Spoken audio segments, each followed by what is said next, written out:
Well, welcome to We Don't Color on the Dog. I'm Rick Outzen. Thank you for listening and being a part of this. We've got with us the women's basketball coach, the head coach of the University of West Florida women's basketball team, Stephanie Yelton. Coach, thank you for joining us. Rick, thanks for having me. You had a split week last week, one real tough game, and then a great comeback on Saturday. Yeah, we played University of Alabama Huntsville, who came in here on Thursday, who has the reigning player of the year on their team and preseason player of the year. And she certainly was that on Thursday. We had a hard time containing her scoring. And then on our end, we just could not hit from the long range three, and our free throw percentage was not very good. Two or three bads there. And then when you're playing a great team, that certainly is not the outcome that we wanted. And then Saturday, we played West Alabama, challenged our players to be tougher, hunt for shots a little bit harder, be more physical on the glass, and we certainly did that. But West Alabama's a much improved team from last year. They've got some good transfers on their team, and I was just really proud of our players to step up and accept the challenge and get that first conference win here on our home court.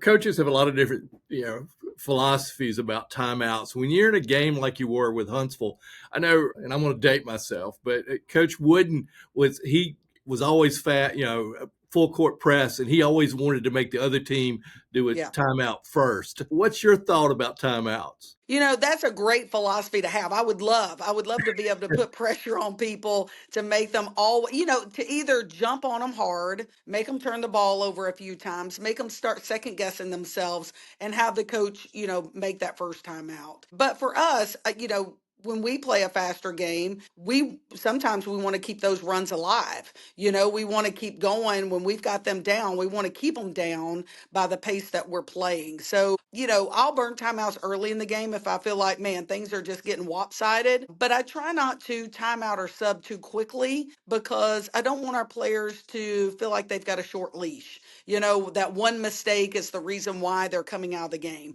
It's not the one mistake, but it could be the multiples of that rotation or that group of players that, creates a situation where we've got to call a timeout. You played for Coach Sylvia Hatchell.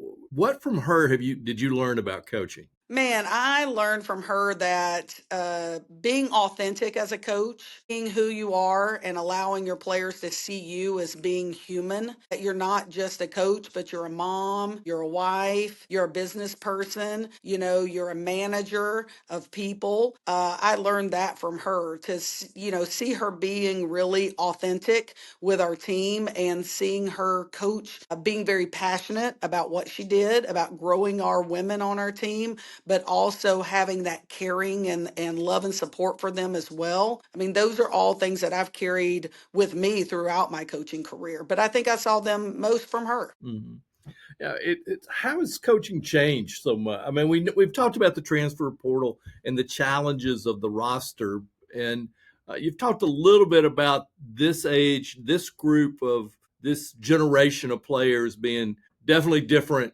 when you were playing. What are some of the changes you've seen in how you coach? Yeah, I think the biggest change is, when you and I played, when the coach told you to go do something, you did it. If they told you to, run through the wall, and you would try, you would make the attempt because coach told you to do it, or if you went home and complained about the coach, your parents were like, hey, you do what coach tells you to do. And I think those are the biggest changes in our era of coaching is that, especially on the women's side, players want to know why they're doing certain things, right? We've got to show them the big picture. This is what we're trying to accomplish. These are the things that we're trying to do, whether it's offense or defense. And then here, we're going to break this down and teach you the skill set on how to do this, but this is why we're doing it. And I think that stretches into, why do you do the things off the court that you do? Why are we having a team meal? Why are we traveling a certain way? Why are we having a practice at a certain time? If you can justify what you're doing as a coach to your current team,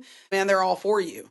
But if you're just doing things just fly by the seat of your pants, they're not so trustworthy these days. They're not going to just believe you because you wear a whistle around your neck. And then, of course, dealing with families is that families, and I think we work really great with families, but, understand the parents want what's best for their daughter too, and getting the parents to understand that we are both on the same page. I have to do it a little bit differently than they do it as a parent, but we can work together in tandem too to help their daughter be super successful while they're here on our campus. Well, that's a challenge. I could see that, Coach, that you're dealing with a lot of outside interference possibly, and dealing with the players. It probably has a lot to do with the talent level has just developed at the level that it has too. I mean, in the 90s, they were great athletes without a doubt, but it was they see a broader range of opportunities. When you went to a school, when you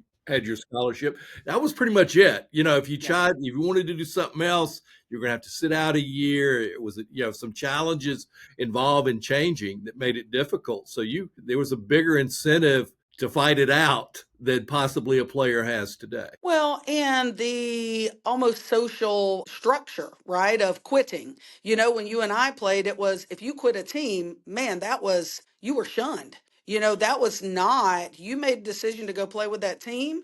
You better be for them, about them all the time.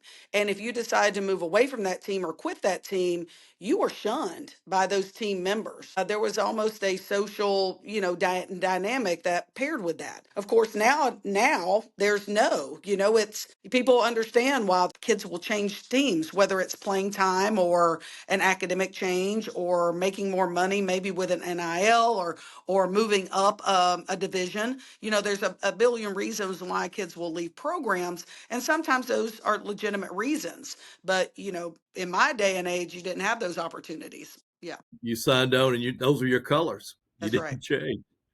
All right, what's the schedule this week? You've got Valdosta. Yes, we've got Valdosta on Saturday at 2 p.m. We're going to have a special guest in house for those who may want to come out to the field house. Santa Claus will be making an appearance. He's coming to collect the toys that we've done for our toy drive, and but he'll be available for pictures and autographs and all that good stuff. So we encourage families to bring their little ones out to get those free Santa pictures and bring a toy for our toy drive that Santa will take to the North Pole and make those deliveries on Christmas. And but it's this week is for our team is a challenging week. We've got exams this week, so a little bit more academic heavy as we move into this conference rivalry game on Saturday. So a little bit different prep for us this week as we have exams, but still trying to keep our players really emotionally engaged as we move into rivalry week for us. Is Valdosta your big rival? Is that It who? is. It's the big rival, and it is. It'll be a tough game for both our men and our women's basketball teams. And we hope that people will come out and come support us before Christmas break. This will be our last home game before the Christmas holidays. And then we'll come back and have 2 home games, January 2nd and 4th. So if you're looking at something to do kind of during your holiday break while the kiddos are still out of school, come see us. All right, we'll do it. We'll definitely do another broadcast before then. Yeah. Coach, good luck this week. Thank you for coming on. Thank you. Thanks for watching, and to keep up with what's going on, be sure and subscribe. Just click on the little dog to the right and click the subscribe button. You can also like this video and click on the bell, which will notify you of new content. This really helps the channel grow. We appreciate you.